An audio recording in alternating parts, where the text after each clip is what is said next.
هل ندمت على مشاركتك الشيخ او العراف او ما اعرف شنو ممكن يسموه ابو علي الشيباني بتقديم برنامج له؟ حضرتك قدمت وياه كذا حلقات عديده. طبعا الله يذكرك بالخير استاذ سامي قفطان، وتحيه حاره الى اخويا.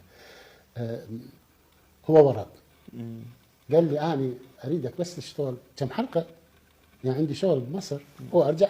قلت له يابا ما اشتغل برنامج، ما نشتغل يعني. قال لي الخاطر. اشتغلت عافني سامي، خلاني هذا الرجل ابو علي الشيباني يعني هو وفوق كل ذي علم عليم طبعا. لكن هو الرجل يحس نفسه انه هو يعرف عرافه كل الاشياء. اجابه. انت مؤمن ان عنده قدرات خارقه؟ ما مؤمن. لا. يعني كنت تمثل انك مبهور به؟ اكيد مو هذا هو جزء من تحضيرنا لمقدم البرنامج. وين كنتوا تصورون؟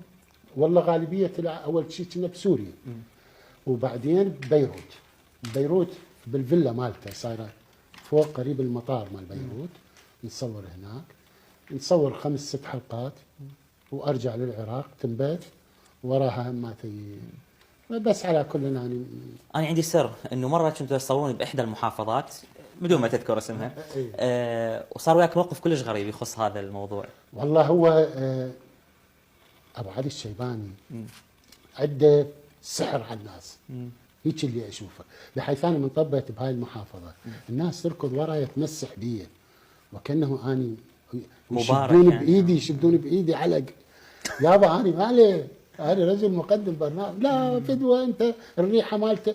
يابا يا معودين دخيل الله ترى ما عنده الشغلات هاي، على كيفكم ذكر الله ما عنده هيك شيء. هذا الرجل ترى لا تألهوا، ما عنده هيك شيء.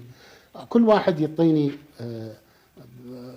ورقه بها اسم او هذه ما تجيب، هذا عنده مشكله ويا مرته، هذه عنده مشكله ويا رجلها وهكذا.